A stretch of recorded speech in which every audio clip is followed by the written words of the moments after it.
एक छोटा सा गांव था जहां मिट्टी की कच्ची गलियां और चारों ओर खेत फैले हुए थे।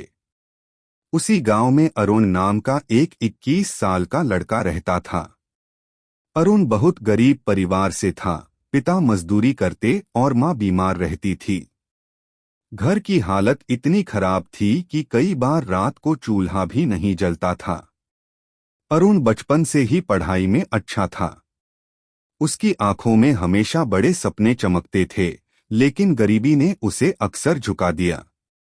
गांव के बच्चे जब नए कपड़े पहनकर स्कूल जाते तो अरुण पुराने और फटे कपड़ों में ही चला जाता।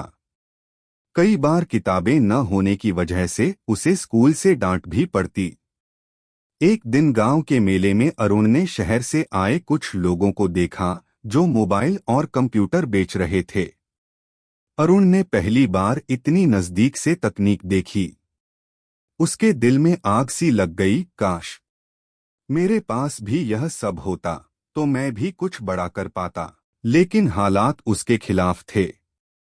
पिता की कमाई मुश्किल से घर चलाने लायक थी। अरुण ने ठान लिया कि वह हार नहीं मानेगा। दिन में खेतों में दूसरों का काम करता और रात को लालटेन की रोशनी में पढ़ाई करता। गांव वाले हंसते, क्या करेगा पढ़ लिख कर, तेरे बस का कुछ नहीं है। मगर अरुण चुपचाप मेहनत करता रहा। धीरे धीरे अरुण को गांव के बच्चों को पढ़ाने का काम मिलने लगा। वह बच्चों को खेल खेल में पढ़ाता और उनके घर वालों से थोड़े पैसे मिल जाते। उसी पैसे से उसने पुरानी किताबें और एक सेकेंड हैंड मोबाइल खरीदा।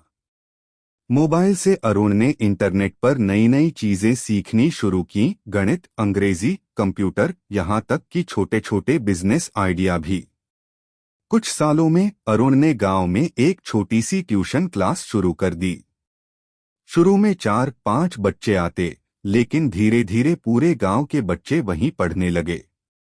लोग हैरान थे कि इतना गरीब लड़का अब बच्चों का गुरुजी बन गया है। फिर एक दिन जिला स्तर पर प्रतियोगिता हुई, गांव से शहर तक शिक्षा।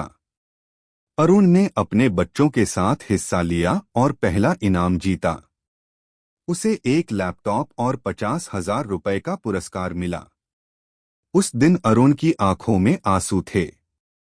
उसने आसमान की ओर देखा और कहा, गरीबी इंसान को तोड़ सकती है, लेकिन अगर सपने सच्चे हों और मेहनत ईमानदार हो तो कोई ताकत रोक नहीं सकती। धीरे धीरे अरुण ने गांव में फ्री एजुकेशन सेंटर खोला, जहां गरीब बच्चे बिना पैसे पढ़ने लगे। गांव वाले जो कभी उसका मजाक उड़ाते थे, अब गर्व से कहते, वह देखो, वही अरुण है जिसने अंधेरे से उजाले तक का सफर तय किया।